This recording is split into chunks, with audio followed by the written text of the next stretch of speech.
Bonsoir! Ceux qui me connaissent bien savent à quel point je suis un gros joueur et que le jeu vidéo, pour moi, c'est beaucoup d'heures, beaucoup de temps passé devant un écran, en plus de celui que je passe pour développer ou pour justement essayer de vous apporter un petit peu de contenu sur YouTube un peu différent et de parler d'open source sur YouTube. Et pour moi, c'était important de discuter un petit peu de cette espèce de mutation, de transformation qu'il y a dans le monde du jeu vidéo autour de Linux. Donc on va essayer de regarder un petit peu la révolution Linux autour du jeu vidéo. Jingle!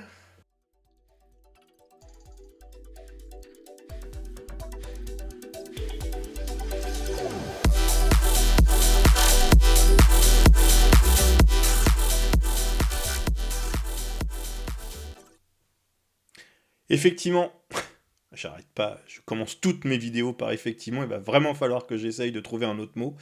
Mais effectivement, Linux, c'est un game changer pour le monde du jeu vidéo et on est en face d'une transformation actuellement de la façon dont se construit le marché du jeu vidéo. Donc notre objectif, on va commencer, on va essayer de faire une espèce de grande épopée en plusieurs actes. On va commencer par le prologue. Donc ce prologue, oui, tout a commencé en parlant de créativité, de bidouille, de culture communautaire. Donc finalement presque de ce qu'on entend, on entendait sur les débuts de l'open source, et puis de voir effectivement qu'il y avait des racines un petit peu communautaires, volontaires dans les débuts du jeu vidéo. Donc avant l'ère des gros moteurs sophistiqués ou des licences à des centaines de millions, des triple A et ainsi de suite, le jeu vidéo c'était une aventure d'artisans. C'était des initiatives presque individuelles, personnelles. Il y avait des passionnés, ils écrivaient leur propre moteur, leur propre mécanique de fonctionnement de leur jeu.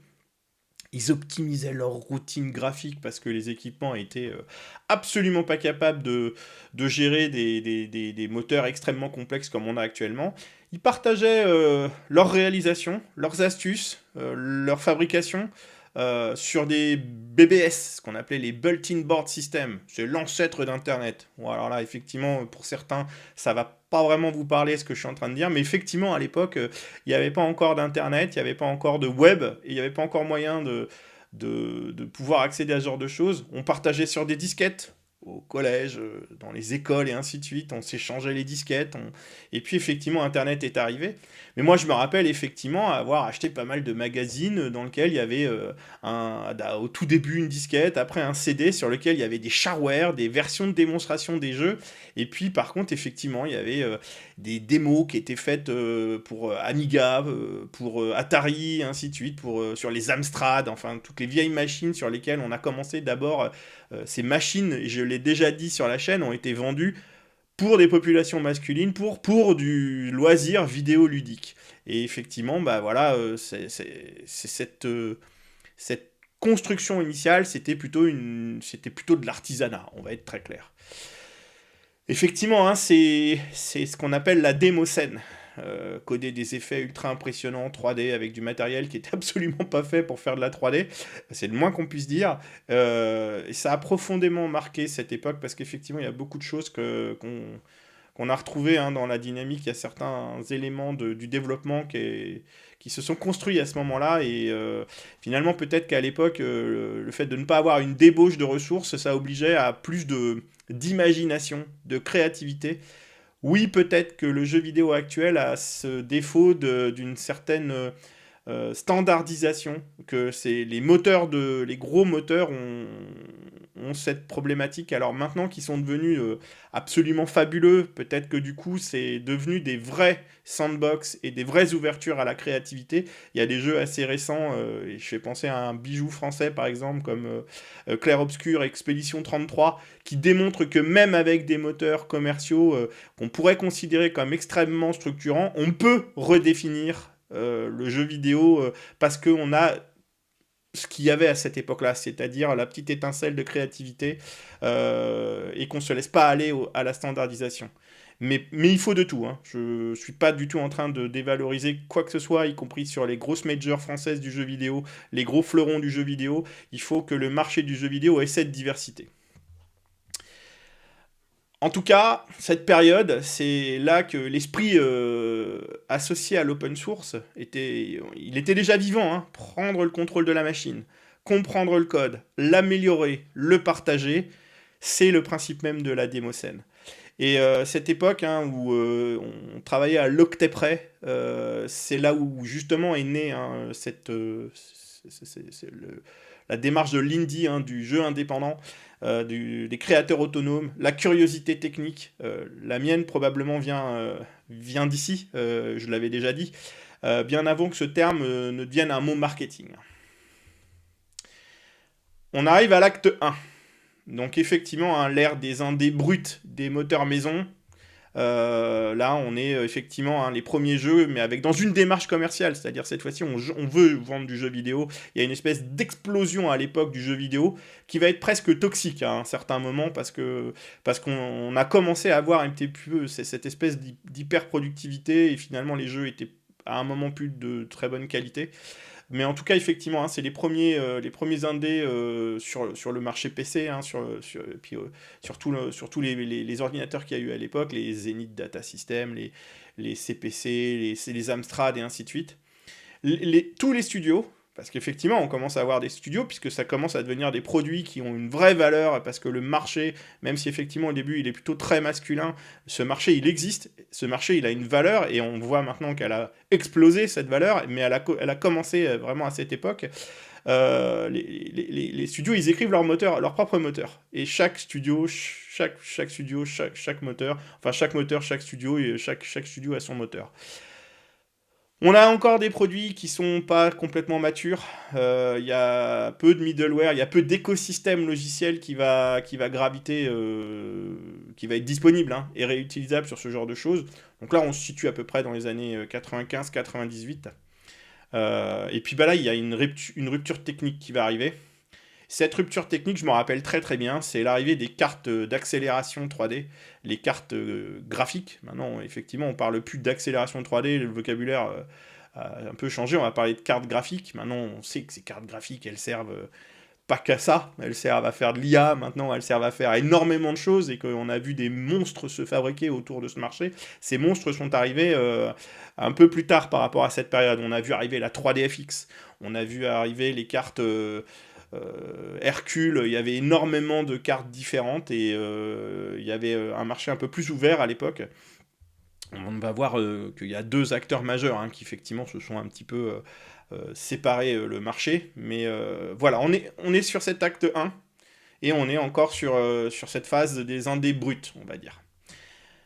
Et puis on arrive finalement très vite à cet acte 2, dès que le marché grossit. Finalement, Microsoft a très très rapidement compris qu'il fallait se positionner, hein, sur ce marché.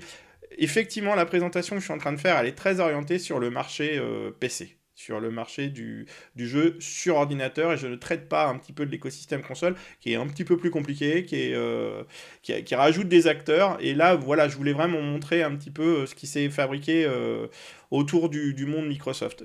Ne cherchez pas et ne vous ruez pas sur les commentaires en me disant mais tu simplifies, c'est pas ça. Oui, il y a un parti pris de ma part et je l'assume. Donc là, effectivement, hein, on va voir effectivement comment Windows est devenu la norme pour le marché PC. Quand les jeux sont devenus des produits commerciaux vraiment à part entière, avec une vraie valeur, la priorité, elle a changé. La priorité, elle était à réduire les coûts, la reproductibilité, standardiser la production pour justement augmenter cette reproductibilité, toucher le plus grand public, c'est-à-dire vraiment augmenter, c'est-à-dire à partir d'un certain moment, entre 97 et 2010, on a commencé à voir effectivement le fait qu'on voulait sortir de de ce stéréotype du consommateur de jeux vidéo très jeune masculin, pour de plus en plus le démocratiser. On a vu effectivement beaucoup de jeux sortir qui avaient pour vocation de faire revenir les femmes, les filles sur le marché du jeu vidéo, et puis d'aller vers des approches casuales, des approches de consommation qui se sont, maintenant on le sait, hyper démocratisées et hyper multipliées.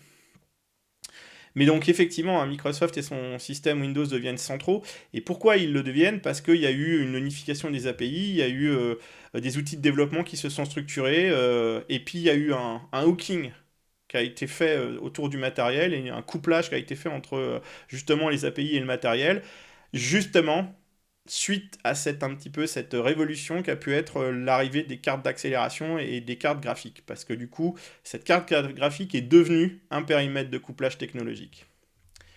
Donc le résultat, hein, c'est Windows devient la raison d'être du PC gaming. Le PC gaming, ça se fait sur un PC sous Windows, ça se fait pas sur autre chose.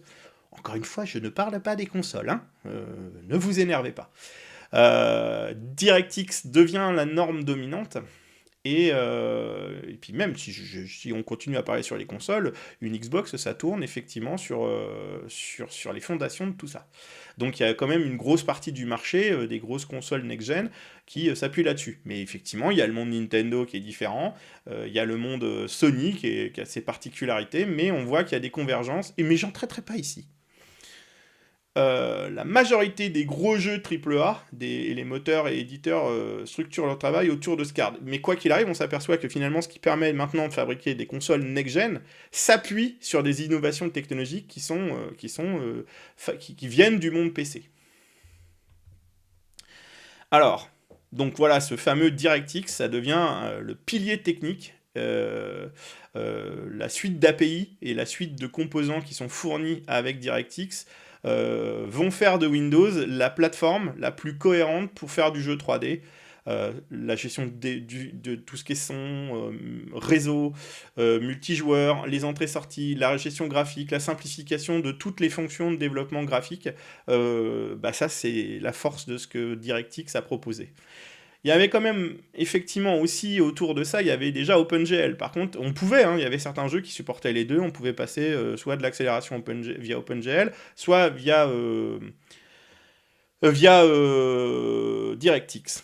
On va revenir hein, sur le Chronos Group, je vais y venir un petit peu plus tard. Mais donc, effectivement, voilà, on a cette omniprésence de DirectX qui s'affirme.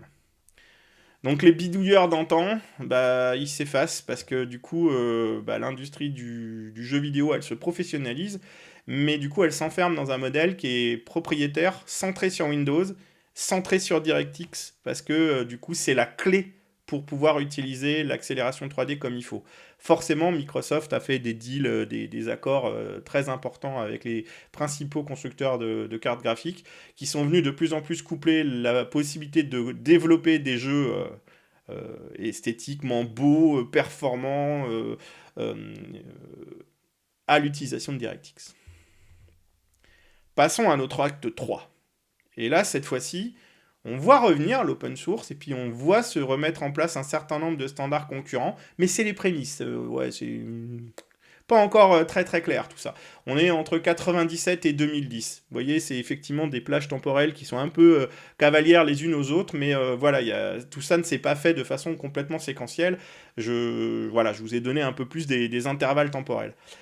Alors même que Windows domine, hein, il y a des tentatives d'alternatives techniques qui émergent.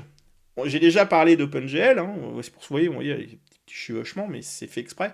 On voit, hein, il y a déjà des API graphiques ouvertes.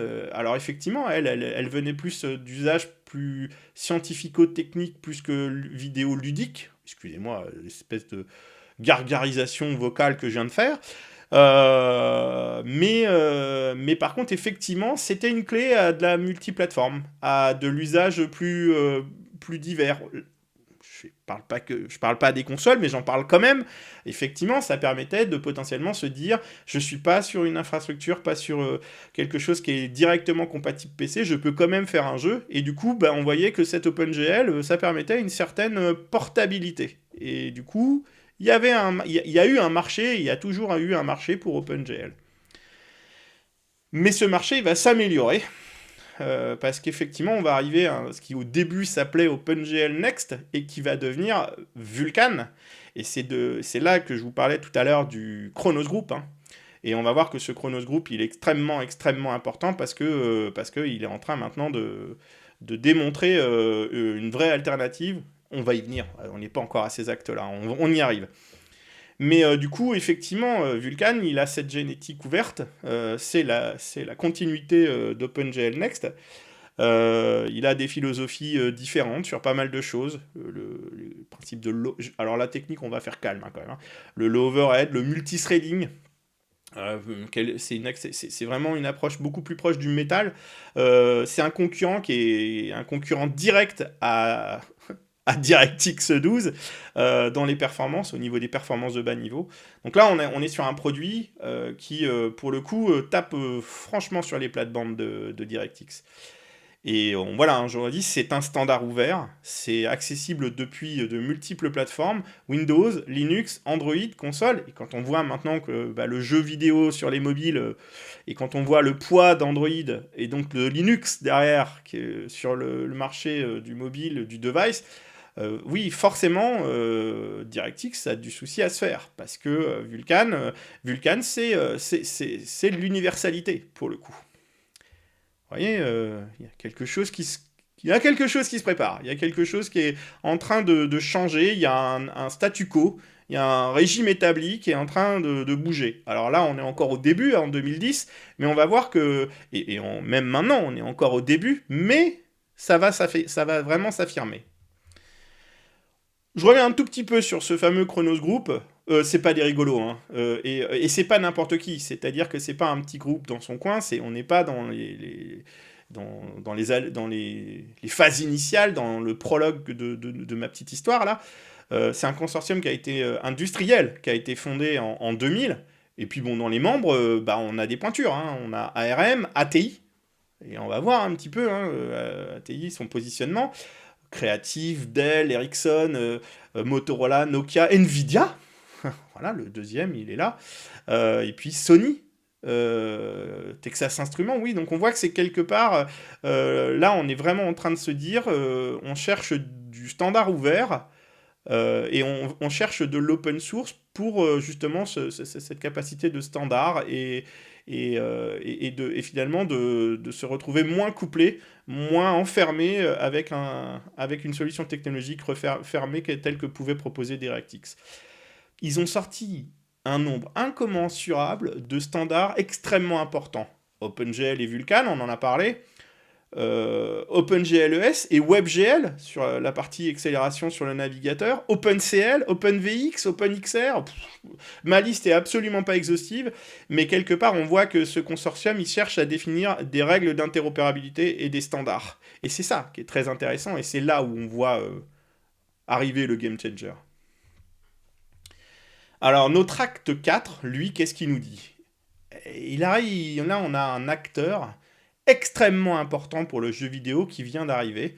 À l'époque, il est arrivé avec un jeu vidéo et moi, je me rappelle encore très bien, j'étais dans la chambre de mon meilleur ami quand on a lancé le début de ce jeu. On est dans une espèce de tramway qui nous emmène dans une base souterraine secrète. Vous savez très bien de quoi je suis en train de parler. Je suis en train de parler d'Half-Life. C'est une claque. Hein. La première fois qu'on arrive là-dessus, on se dit « Waouh, qu'est-ce que c'est ?» Mais finalement, derrière cette entreprise qui, au début, produisait des jeux vidéo, on va voir une vraie dynamique de vouloir créer un écosystème autour du jeu vidéo. Et cet écosystème, elle va le construire justement sur ce périmètre d'ouverture qui va être déjà mis en place par le Chronos Group. Et cette société, c'est Valve. Et du coup, elle va le faire sur Linux. On est entre 2012 et 2021. Vous voyez, là, on s'approche, hein, tranquillement. Donc Valve, c'est une vraie rupture quand effectivement on place plus pas dans la construction. Je parlais d'Half-Life, vous connaissez Counter-Strike, vous connaissez Team Fortress. Effectivement, vous voyez, on voit la pointure déjà de cette entreprise parce qu'on voit que derrière, elle avait la capacité elle a la capacité de faire des moteurs et ainsi de suite. On voit que ça rigole pas là. On est sur un gros client quoi. Mais Valve se contente pas d'être un éditeur de jeu, il va devenir une plateforme de distribution, mais en plus, il va vouloir maîtriser toute la stack, depuis l'OS jusqu'à l'expérience utilisateur. Et donc, on va regarder un petit peu les étapes de la construction. Alors, elle commence avant, hein, vous l'avez compris, Valve, c'est d'abord un éditeur de jeu, faire un banger du jeu vidéo avec Half-Life. On voit qu'ils mettent en place la souche, la base, la fondation. Il commence avec une version de Debian pour faire la première version de SteamOS. Ensuite, elle va plutôt être basée sur Arch Linux, et maintenant c'est la version actuelle qui est construite sur Arch Linux. Donc ils construisent un OS qui va permettre d'être le réceptacle de tout ce qu'ils vont construire pour faire du jeu vidéo. Sur ce réceptacle, ils regardent les bonnes initiatives open source qui ont été faites pour faire de la compatibilité vis-à-vis de Windows, parce qu'ils ont bien compris qu'il allait falloir pouvoir trouver un moyen de convertir et de rendre compatibles les jeux qui sont faits nativement pour Windows pour qu'ils s'exécutent sur Vulkan. Et donc Vulkan étant lui une couche de compatibilité universelle sur un écosystème matériel beaucoup plus large, voilà, il fabrique Proton. Et Proton, ça vient de Wine, qui est un émulateur des API Windows, et ils vont développer encore plus la partie émulation de l'exécution de DirectX. Donc en gros, c'est une mécanique Proton qui vient traduire ce qui est du domaine DirectX pour que ce soit compréhensible par Vulkan. Et là, on commence à voir effectivement arriver de plus en plus de jeux qui sont compatibles, qui peuvent s'exécuter finalement à la fois sur du Windows comme sur du Linux, qui vont être compatibles avec Vulkan et donc tourner aussi bien sur du Windows que sur du Linux. Excusez-moi, compliqué là. La troisième étape, c'est d'aller sur cette promesse de réponse globale, et là, c'est carrément d'aller sur le hardware, c'est-à-dire construire le Steam Deck, c'est une plateforme, c'est une console PC portable vendue par millions. Effectivement, ça a très bien fonctionné, ça continue à très bien fonctionner. Ça touche un public de gamers qui veut plus être dépendant de Windows, et il y en a de plus en plus, parce que finalement se dire est-ce que je dois avoir tout l'écosystème Windows et payer la licence Windows parce que je veux faire du jeu vidéo, bah non. Puis en plus effectivement il y a cette volonté quelque part d'avoir la possibilité d'aller au bout de l'alternative, de se dire bah, j'ai ma petite console mobile, portable et ainsi de suite, et puis à la maison j'ai les mêmes jeux qui tournent sur mon Linux, et puis j'ai plus de Windows quoi. Alors le résultat aujourd'hui, selon les derniers rapports de Steam, même je pense que c'est un peu plus que ça, mais j'ai pas trouvé la source, Linux dépasse les 3% de part de marché chez les utilisateurs de Steam. C'est un record historique. 4,2 millions de joueurs Linux actifs chaque mois sur une base de 132 millions d'utilisateurs. Donc on n'est plus du domaine de l'anecdote. Là, on est vraiment du domaine d'une dynamique d'utilisation et et si vous regardez les graphes, si vous cherchez sur Internet et que vous regardez les graphes, il n'y a aucun doute sur le fait qu'on est sur une transition, qu'on est sur un changement des règles du jeu dans le monde du jeu vidéo. Donc ça fait quoi? Ça fait que Linux, ça devient un acteur majeur, ou un potentiel acteur majeur. Bon, macOS, ça n'a jamais été le monde du jeu vidéo. L'univers Apple pour le jeu vidéo, bon, pas franchement. C'est sûrement pour ça aussi que moi, je suis un joueur console, parce que du coup, j'étais sous Mac, parce que Mac, à l'époque, c'était les API FreeBSD, c'était la période Steve Jobs, tout ça. Peut-être que je suis moins heureux maintenant, mais c'est un autre débat. Du point de vue de l'écosystème, c'est pas anodin. Linux, qui était sous les 1% il y a un peu plus d'une dizaine d'années, aujourd'hui, il a triplé le parc de joueurs en moins de 3 ans. Et on voit bien, on ne parle pas d'une révolution instantanée, on parle d'une vague de fond. On parle d'un phénomène progressif, mais à mon avis inéluctable. Alors justement, on va aller un tout petit peu plus loin pour cet acte 4, on va regarder plus en détail le Proton, parce que c'est indispensable de bien comprendre de quoi on parle. Pourquoi Proton c'est si important? Je l'ai un peu déjà souligné, mais on va encore le souligner. Avant Proton, Linux avait deux options. Soit le port natif, c'est-à-dire un logiciel qui est directement fait pour Linux, mais c'est extrêmement rare. Alors avec Vulkan, ça s'était un peu amélioré. Seulement quelques milliers de jeux sur une dizaine de milliers dans la bibliothèque Steam. Et de l'autre côté, il y avait le monde de l'émulation et de la compatibilité un peu plus artisanale. Et souvent, ça marchait, mais c'était pas très stable. Donc effectivement, on n'était pas sur quelque chose de suffisamment solide et suffisamment structuré. Proton, il résout le dilemme. parce que presque 90% des jeux Windows tournent maintenant sur Linux grâce à Proton, grâce à sa capacité de pouvoir faire la translation de DirectX vers Vulkan. Et du coup, ça inclut même des triple A, hein, et on le verra un peu plus tard, parce que j'ai essayé un petit peu de souligner un peu ce qu'on pouvait trouver. J'ai voulu être concret, mais absolument pas exhaustif, hein, je préviens. Et du coup, l'avantage, c'est que les studios qui développent les jeux n'ont pas l'effort de portabilité, n'ont pas besoin de faire cet effort pour se dire je fais en sorte que mon jeu tourne sur Linux. Mais du coup, ça démocratise quand même la plateforme Linux. Et du coup, peut-être qu'au fur et à mesure, l'avantage, ils vont se dire, bon, est-ce que Vulkan directement, c'est pas plus mal. Et oui. Donc en pratique, comment ça marche? Eh bien, on a notre jeu, et finalement le jeu tel qu'il est, qu'il ait été fait pour Windows, effectivement, il peut être très bien fait pour DirectX. Il va effectivement passer par la couche de compatibilité Proton. Cette couche de compatibilité Proton va servir à l'interface avec Vulkan, qui lui exploite au mieux l'équipement et le matériel d'accélération et l'ensemble des cartes graphiques disponibles. Alors, est-ce que toutes les cartes graphiques ont eu le même rythme, la même évolution, et est-ce que le marché a évolué de la même manière? On va voir que non. Mais du coup, ainsi, sans qu'on ait un effort des développeurs, l'immense majorité des jeux au catalogue Steam deviennent jouables. On va voir qu'il y a 2-3 choses où ça picote encore un peu, et typiquement autour des systèmes anti-cheat, anti-triche, et ainsi de suite. On va y venir un petit peu plus tard.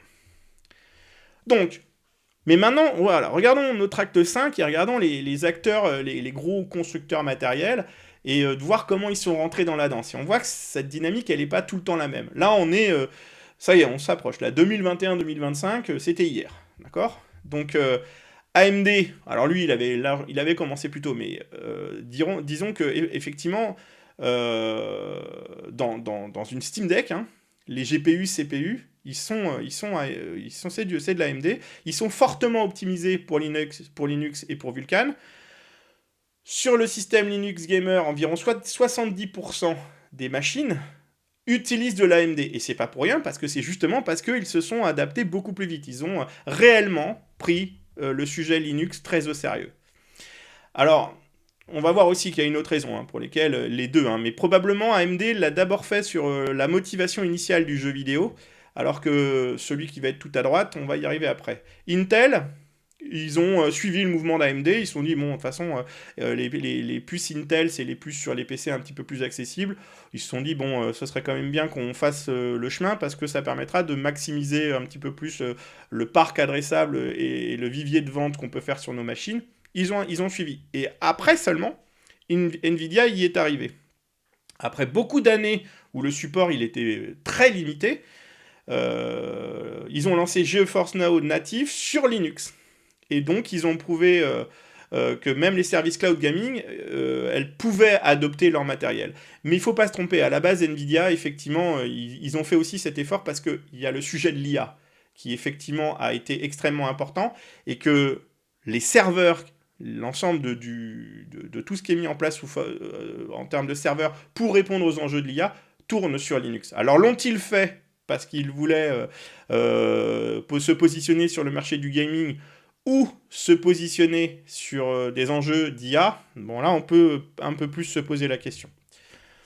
En tout cas, l'implication des fabricants de GPU, même si elle était limitée, même si elle est peut-être encore limitée pour certains, voilà, Linux n'est plus une seconde roue du carrosse. Enfin, c'est vraiment devenu quelque chose d'extrêmement important, et c'est plus une curiosité technique, c'est désormais dans la feuille de route des acteurs hardware. L'IA y est pas pour rien. Alors voilà, je voulais souligner un petit peu le paysage vidéoludique Linux. Et puis, ça me rajeunit pas. C'était dans les années 2000, entre 2000 et 2005. J'ai eu la chance de travailler avec deux personnes. Bruno, je ne mettrai pas les noms de famille, mais ils se reconnaîtront. Puis si vous êtes curieux, vous arriverez à trouver de toute façon, parce qu'il y a une page Wikipédia sur Power Manga. Et je voulais faire un petit big up à Bruno et à Jean-Michel. Oui, à l'époque, quand on voulait s'éclater et avoir des jeux vidéo, un jeu vidéo, il n'y avait pas beaucoup qui étaient en plus packagés dans les distributions, qui étaient faciles à déployer et ainsi de suite, notamment sur une Debian ou après sur une Ubuntu. Oui, il y avait Power Manga, un petit shoot 'em up avec des avions, vous pouvez tirer, c'était le top du fun à l'époque sur Linux. Bon, bah, ça s'est largement amélioré. Maintenant, moi, mes enfants, ils peuvent effectivement, et c'est marrant parce que dernièrement, même mon fils me dit, tu sais, papa, je vais peut-être me mettre une partition Linux sur ma machine. J'ai peut-être effectivement regardé du côté de, alors je sais plus ce qu'il m'a donné comme distribution. Malheureusement, il partirait du côté Red Hat de la Force, mais bon, c'est pas grave, hein, tant pis. Euh, voilà, j'ai essayé de lui parler de Mint, j'ai essayé de lui parler de certaines distributions, mais c'est pas grave. Au moins, il fait le chemin sur Linux, et ça, je trouve ça très enthousiasmant. Ma fille, pas encore, mais peut-être elle est plus consommatrice sur le sujet. Mais en tout cas, ils peuvent consommer un énorme catalogue de jeux vidéo présent et compatible ou directement natif Linux. J'ai pas cherché à montrer ce qui était natif, pas natif. Qu'est-ce qu'on va retrouver là-dedans? On va retrouver des grosses pointures, hein, alors forcément, vous allez retrouver Counter-Strike, hein, on est un peu chez Valve hein, quand même. Doom Eternal, Elden Ring, la dernière version d'Hitman, le dernier Resident Evil, donc pour les FPS action. Ensuite, on a les RPG aventure. Ah, il y a mon chouchou, mes chouchous. Cyberpunk et The Witcher 3. Il y a Baldur's Gate 3. J'ai promis à mon meilleur pote qu'on ferait une partie. Et puis, j'ai encore du mal avec le tour par tour. Mais on y viendra sûrement. On y viendra. Sekiro, Final Fantasy, même GTA. Et puis Dota qui sont utilisables sur Linux tout à fait normalement, correctement. Côté stratégie, simulation, Beyond All Reason, Total War, Warhammer, Civilization 4. Maintenant, effectivement, vous le savez, la compatibilité est devenue absolument énorme. Mais quand on parle de compatibilité, il faut vraiment aller avec la performance. Donc, effectivement, tout ce que je vous montre là, ça marche comme si c'était sur Windows. Hades pour la partie 1D, 2D roguelike. Hollow Knight, Celeste, Stardew Valley. J'en parlais tout à l'heure, Expédition 30, Clair Obscur, Expédition 33, qu'est-ce qu'on va avoir? Enfin, il y a énormément de jeux. Donc, si je dois résumer, 90% des jeux Windows Steam tournent sur Linux. Après, effectivement, ils n'ont pas tous le même niveau de performance. C'est pour ça que sur Steam, hein, et puis où on le trouve partout sur Internet, il y a effectivement une classification Gold, Silver, Bronze, pour savoir à peu près le niveau de performance qu'il peut y avoir, vous la trouverez très facilement.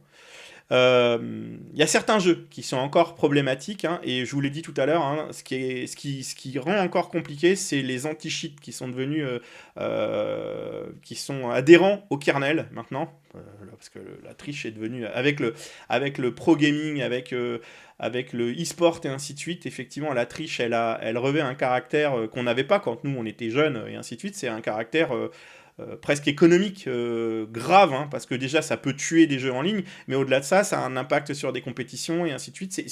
La triche est devenue un vrai problème dans le monde du jeu vidéo, et du coup les réponses qui ont été développées, souvent c'est des réponses qui sont adhérentes aux couches basses du système d'exploitation, et puis bah, l'évolution de Proton s'améliore, mais il y a encore à faire. Il y a effectivement l'arrivée de AC, de Battleline, mais il y a encore beaucoup de choses qui posent problème au niveau des anti-cheats. Alors on en arrive à notre acte 6. Cet acte 6, c'est celui dans lequel on est. Qu'est-ce qu'on peut dire maintenant? C'est qu'effectivement, on est au début d'une hybridation. D'un écosystème qui devient hybride, monde propriétaire, monde plus ouvert. Alors, plus ouvert, effectivement, hein, on va nuancer tout ça, mais disons que là, on a effectivement cette cohabitation entre un écosystème un petit peu d'origine Microsoft, DirectX, et puis des choses un petit peu plus ouvertes, ou plus ou moins ouvertes. Hein. SteamOS, c'est pas complètement ouvert, mais quelque part, ça s'appuie sur Linux, ça s'appuie sur Proton, ça s'appuie sur Vulkan, ça s'appuie sur les réalisations qui sont faites dans le cadre du Chronos Group. On parle d'open source. Et effectivement, c'est vraiment particulier de se dire qu'effectivement, finalement, en peu de temps, on voit l'initialisation de cette réouverture, mais je vous le dis, c'est une vague de fond. Donc, faut pas se tromper, hein, Windows conserve l'extrême majorité des joueurs de Steam, 94 à 95%, ça baisse, et cette baisse, elle s'accélère fortement. Je vous dis, les courbes ne sont plus des courbes linéaires, elles sont des courbes qui commencent à prendre des schémas qui partent pas à l'exponentielle, mais qui démontrent une accélération. Cette accélération, elle est le fruit de Proton. Elle est le fruit de ce que Valve fait avec SteamOS, avec les accords qui se sont construits et qui sont consolidés par le Chronos Group avec les différents fabricants de matériel. Elle est le fruit des standards ouverts, Vulkan, OpenGL, avant Vulkan, on arrive à une coexistence de l'écosystème DirectX Vulkan qui devient de plus en plus importante. Il y a l'arrivée des moteurs propriétaires aussi, comme Unreal Engine, qui commencent à changer un peu. Ils ouvrent de plus en plus leurs sources. Alors effectivement, c'est pas de l'open source, hein, il faut payer pour accéder aux sources, mais la règle change. Et on voit effectivement avec des jeux indie qui commencent effectivement à en bénéficier. Et en plus, ils ont changé l'accessibilité. On peut commencer à l'utiliser gratuitement, et puis à partir d'une certaine dimension, on doit payer. Il y a des modèles économiques qui sont en train de se construire différemment. Et puis, il y a de quoi faire en open source. Godot, par exemple, j'en avais parlé sur ma série de vidéos sur l'éducation. On a effectivement la capacité de pouvoir développer des jeux vidéo. Et l'avantage, c'est qu'avec Vulkan, l'avantage, c'est qu'avec Linux maintenant, on peut créer des jeux sans avoir 15 niveaux d'abstraction propriétaire pour que ça fonctionne. On peut faire du vrai jeu vidéo. On peut aller sur un terrain, retrouver un terrain de créativité qu'on avait un petit peu à l'époque du prologue du jeu vidéo. Alors, pour conclure, voilà, moi j'insiste sur cette vague de fond, sur cette démarche qui se fait de façon progressive, et ce retour des standards et de l'ouverture dans le monde du jeu vidéo, c'est enthousiasmant.